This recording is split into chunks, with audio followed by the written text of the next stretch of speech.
Okay, so think back to this idea of taking repeated samples of the same size and then calculating a mean for each of those samples. So now we have a whole bunch of means. Now, I did not include what I'm about to show you in your packet, so don't freak out that it's not in there. But this is kind of what I'm... All right, that's pretty terrible. What the heck? That's awful. I'm talking about a bunch of means, right? Each one of those represents the mean, right? Mean for sample 1, mean for sample 2, mean for sample 3, mean for sample 4, so on and so forth.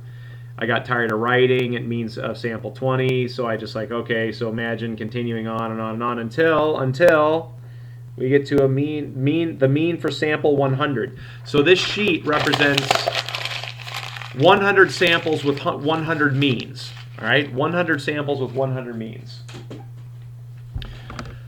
Once we had those means, in theory, we could do a couple of things if we wanted to. So keep in mind, I'm going to say this again, and hopefully if this hasn't sunk in, this is going to help.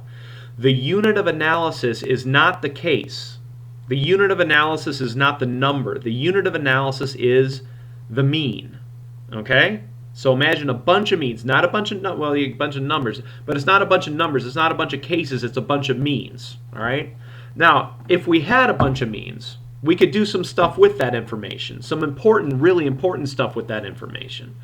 We could, for example, calculate a standard deviation for that group of means. All right? That's one thing we could do. We could and we could do that just like we've done before with the standard deviation. But this time, instead of dealing with cases, we're dealing with means.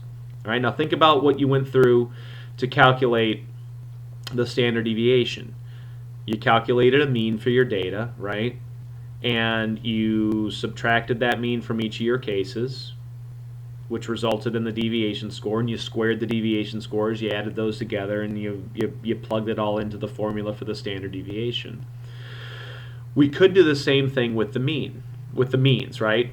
Add all those means together, calculate a mean of means, subtract that mean of means from each of the means, and so on and so forth. In other words, we could take that group of means and put them through the same formula that we did the standard deviation, if we wanted to.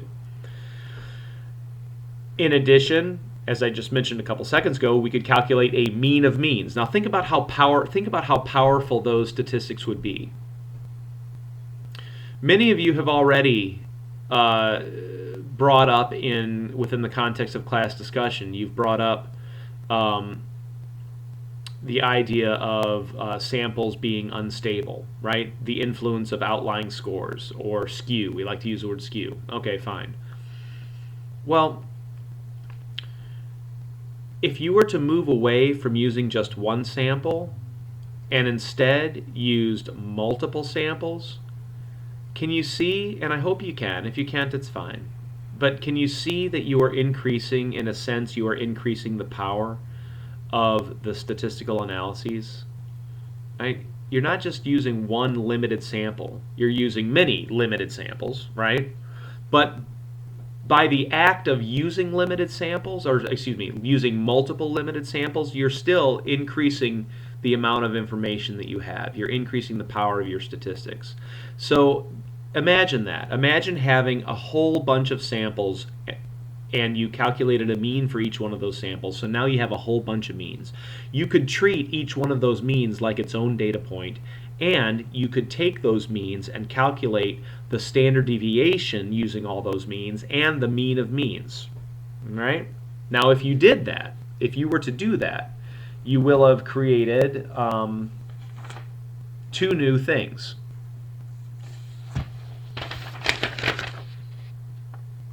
The standard deviation for a sampling distribution is known as the standard error, and we're going to show the symbol for that in just a second. The mean for a sampling distribution is known as the expected mean. All right, so now these are two concepts that you've already dealt with before, but we're approaching them a little differently, because previously when we talked about a standard deviation, we were talking about calculating the standard deviation for a group of numbers, one group of numbers. Likewise, when we calculated the mean, we were calculating the mean for one group of numbers. Well, now we're talking about calculating the standard deviation for a group of means, and that's known as not the standard deviation, but the standard error. Okay? In addition, if we were to calculate the mean of means, we will have calculated what's referred to as the expected mean. This is very powerful stuff indeed. All right, now, the symbol for the standard error is, actually I'm going to cut the top one off. I'm going to do this one right here, because we're more often than not going to be dealing with a sample. For a sample, this is the symbol, S sub x bar, that's a subscript, S sub x bar, and the formula for the standard error, if we have a sample, is fairly simple. It's simply the standard deviation, S with a hat over it, divided by the square root of n. That's it. That's it. The standard error, S sub x bar, equals the standard deviation, S with a hat over it, divided by the square root of n. Now, S sub x bar, or the standard error, is a statistic. And statistics estimate what? They estimate parameters, right? And so there is such thing as the standard error for a population, and it is signified by the symbol sigma sub x bar, which equals sigma, the standard deviation, divided by the square root of n. Now, more often than not, since we're more often than not dealing with samples and not populations, we're going to be dealing with this one, S sub x bar. And the formula for it is standard deviation divided by the square root of n. So our chart has grown. Our growing chart. In fact, I'd call it our growing chart right here. Look at that. Our growing chart. And you've seen this before, I hope, right? You remember this? Samples come from populations.